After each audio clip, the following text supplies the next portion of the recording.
গাজীপুরের মধ্যে পুরাতন নদীগুলোর মধ্যে রয়েছে ব্রহ্মপুত্র, শীতলক্ষ্যা, তুরাগ ও চিলাই নদী। এর মধ্যে তুরাগ নদীর তীরে আজকে আমরা চলে আসলাম।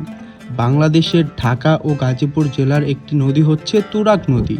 নদীটির দৈর্ঘ্য প্রায় ৬২ কিলোমিটার, গড় প্রস্থ ৮২ মিটার। নদীটি প্রকৃতি সর্পিলাকার। বাংলাদেশের মধ্যে উন্নয়ন বোর্ড এর মধ্যে নদীটি ২৫ নাম্বার আছে। আর ঢাকা শহরের সীমানা দিয়ে বয়ে যাওয়া ৪টি নদীর মধ্যে একটি নদী হচ্ছে তুরাগ নদী। ঢাকা জেলার পার্শ্ববর্তী একটি প্রাকৃতিক সৌন্দর্যময় জেলা আমাদের গাজীপুর। প্রাকৃতিক সৌন্দর্যের পাশাপাশি আমাদের এই জেলায় রয়েছে নদীর আরও অসীম সৌন্দর্য।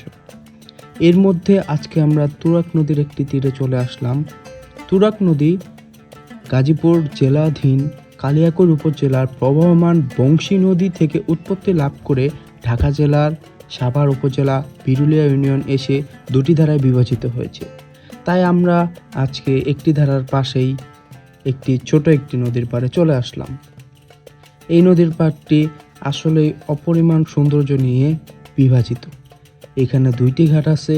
আমরা আজকে একটি পাশেই সুন্দর করে আপনাদেরকে দেখাবো।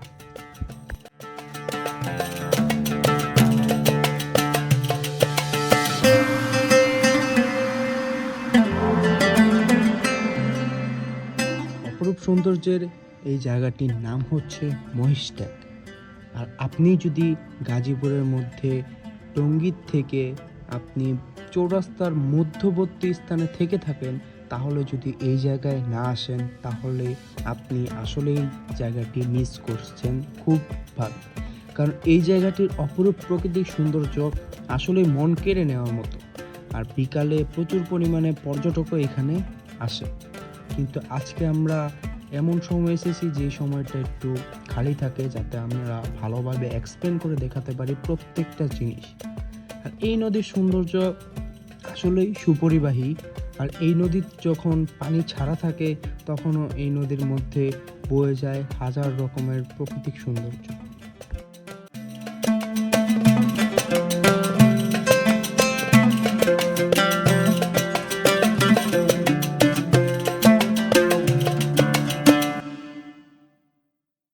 মহিষেরট্যাগ নদীর পাড়ে আপনি কিভাবে আসবেন তা অবশ্যই আমি ভিডিওর শেষে বলে দিব।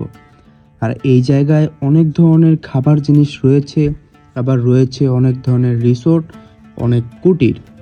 এর মধ্যে রয়েছে অনেক খাবার, প্রাকৃতিক স্বাদের খাবার, আবার চা, অপরূপ মজাদার চা।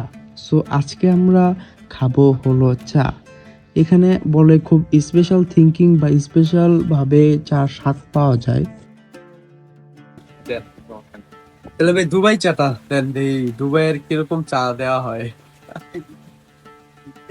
এই চাটা কি ভাই দুবাই 3 ফুট করে নিয়েছো নাকি? দুবাই চা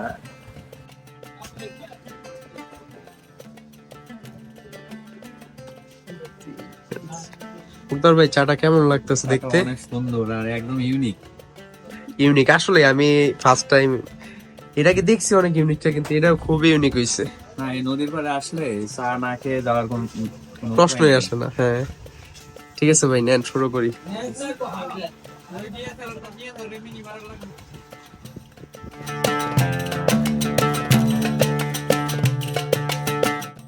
ভাই এটা কি চা খাইতেছেন?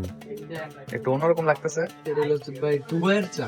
দুবাইয়ের চা? দুবাইয়ের চা ভাই এটা কি দুবাই থেকে নিয়ে আসা, ইম্পোর্ট করা নাকি? খুবই ইউনিক। আসলেই না? সবাইকে কি ইনভাইট করবেন এই চা খেয়ে যাওয়ার জন্য? অবশ্যই সবাইকে একসময় দাওয়াত দেওয়া হবে।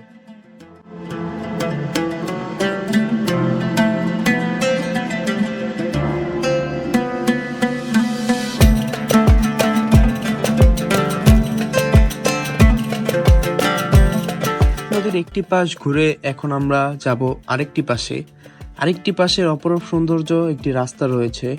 আবার রাস্তার ওই সামনের দিক রয়েছে গজারি বন। সন্ধ্যা হয়ে যাওয়ার কারণে আমরা ওই সাইডটি হয়তো এবার ঘুরতে পারবো না। যদি আপনারা আমাকে বলেন তাহলে আমি অবশ্যই পরের বার আপনাদের ওই সাইডটি নিয়ে ঘুরে দেখাবো। ওই সাইডেও রয়েছে অপরূপ সৌন্দর্য, নদীর মাঝখানে বট গাছ, রয়েছে গজারি বনের অপরূপ সৌন্দর্য, যেখানে অনেক ছবি সুন্দর আসে, প্রাকৃতিক মাধুর্যময় ছবি আসে।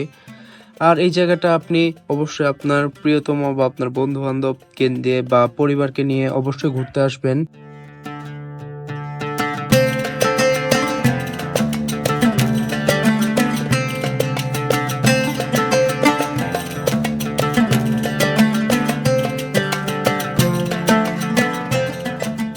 আর এই জায়গাটির লোকেশন হচ্ছে আপনি গাজীপুর হারিকেন এর পশ্চিম পাশ থেকে একটি অটোকে বললেই, তুরাগ নদীর পার বললেই তারা নিয়ে চলে যাবে।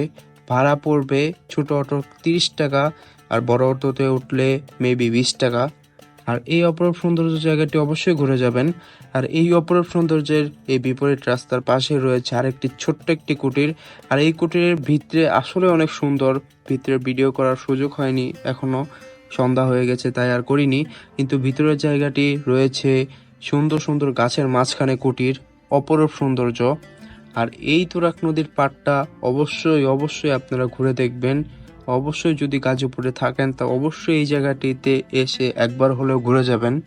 শেষমেশ খেয়ে যাব তুরাগ নদীর পাশের এই ছোট্ট ভাজা পোড়ার দোকান থেকে ভাজা পোড়া। সো এবারের মতো বিদায় নিচ্ছি। আসসালামু আলাইকুম।